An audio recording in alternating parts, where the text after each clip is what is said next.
Hi అండి. అందరూ ఎలా ఉన్నారు? నేనైతే చాలా బాగున్నానండి. మరొక కొత్త రెసిపీతో మీ ముందుకైతే వచ్చేసాను.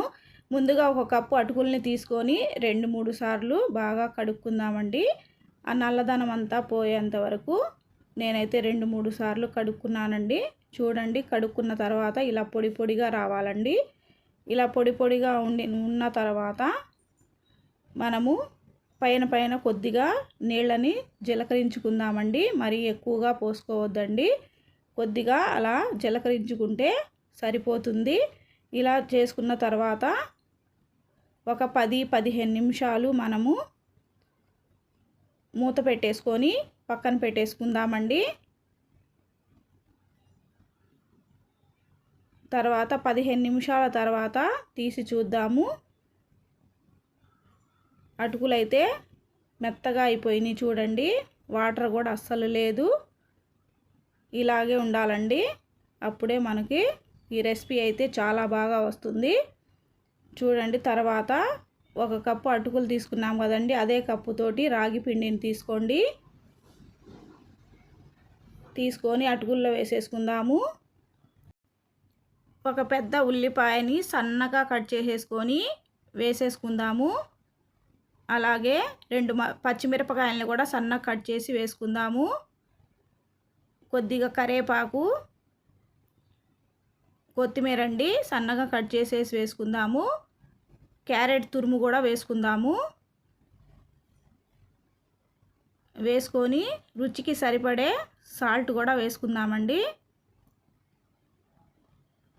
మొత్తం కలిసేటట్టుగా కలుపుకుందాము.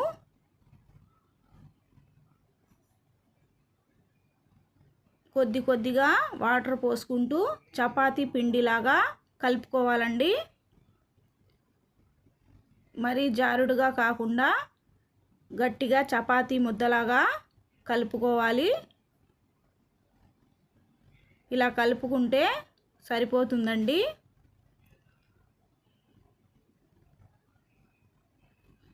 చూడండి, చపాతీ ముద్దలాగా ఎలా తయారైపోయిందో. తర్వాత ఒక క్లాత్ని తీసుకొని తడుపుకొని ఇలా వేసుకుందామండి. వేసుకొని చిన్న ఉండలుగా చేసుకొని ఇలా చపాతీలాగా చేత్తోనే ఒత్తుకోవాలండి.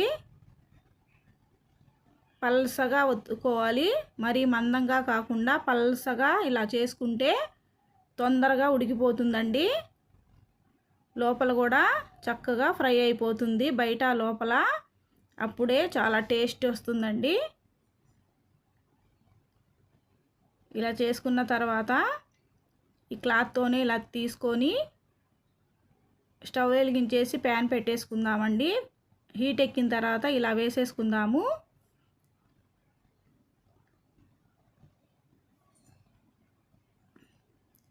వేసుకున్న తర్వాత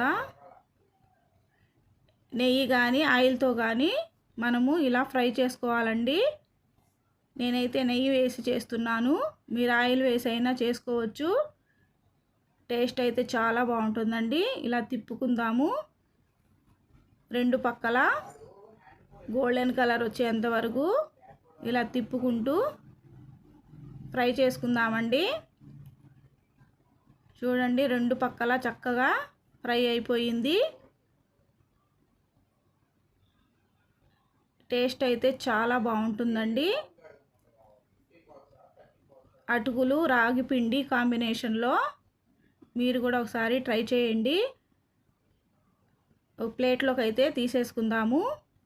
రాగి పిండి అటుకులతో చేసిన ఈ రెసిపీ అయితే రెడీ అయిపోయింది. నేను చేసిన పిండికి 3 వచ్చినాయండి. టేస్ట్ అయితే చాలా బాగుంది. మనము ఏ చట్నీ కావాలంటే ఆ చట్నీతో అయితే తినేసేయచ్చండి. వెల్లుల్లి కారం వేసుకొని తింటే ఇంకా చాలా బాగుంటుంది. నేనైతే టమాటా పచ్చడితో సర్వ్ చేస్తున్నానండి, చాలా బాగుంటుంది. మీరు కూడా మీ ఇంట్లో ఒకసారి ట్రై చేయండి. ఎలా వచ్చిందో కామెంట్ చేయండి. ఈ వీడియో కనుక మీకు నచ్చినట్లయితే లైక్ చేయండి, షేర్ చేయండి, కామెంట్ చేయండి, హైప్ చేయండి. మరో కొత్త వీడియోతో కలుసుకుందాం ఫ్రెండ్స్. Bye bye.